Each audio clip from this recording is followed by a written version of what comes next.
Loughgall ambush. Yes, Mr. Secretary.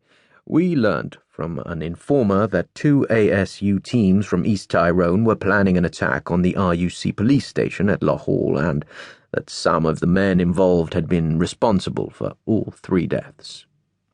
Was this informer known to be reliable?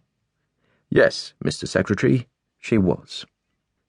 And do we have proof that some of the IRA men who died at Loughgall were involved in the assassinations, as she had stated? Again, the answer is yes.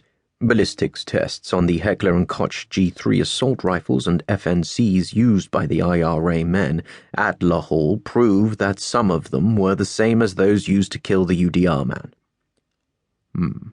What about the Lord Chief Justice and his wife? For various reasons, including the reports of informants, we believe that the ASU teams involved in the attack at Loughgall were the same ones responsible for the deaths of the Lord Chief Justice and his wife. However, I'll admit that as yet, we have no conclusive evidence to support that belief. Yet, you authorized the SAS ambush at the police station, killing 8 IRA suspects. Not suspects, Mr. Secretary.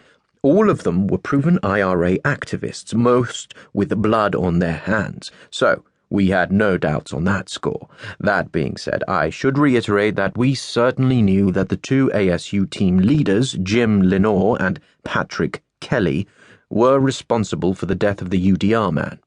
So, the SAS ambush was not only retaliation for that, but also our way of humiliating the IRA and cancelling out the propaganda victory they had achieved with the assassination of the Lord Chief Justice and his wife, which is why, even knowing that they were planning to attack the Loughgall RUC station, we decided to let it run and use the attack as our excuse for neutralizing them with the aid of the SAS and the RUC. Thus, Operation Judy was put into motion. The RUC was involved as well. Of course, Mr. Secretary, it was one of their police stations after all. That was the target. Also, they knew that this was a plum opportunity to take out some particularly valuable IRA men, including 2 ASU team leaders. So, the IRA gunmen were under surveillance long before the attack took place. Correct, Mr. Secretary. We learnt through intelligence sources at the TCG, the what? The Tasking and Coordination Group. We learnt through the TCG's intelligence that Lenore and Kelly would be leading 2 of the ASU teams against the police station, and that they would be heavily armed. It's true that we were aware that their intention was not to kill, but to destroy the police station.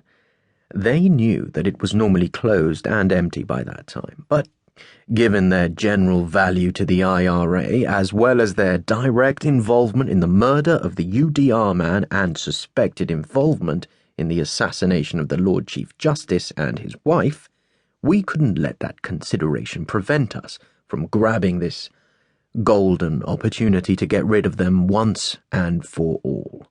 Therefore, long before the attack, we had them shadowed by Army surveillance experts and the Special Branch's E4A.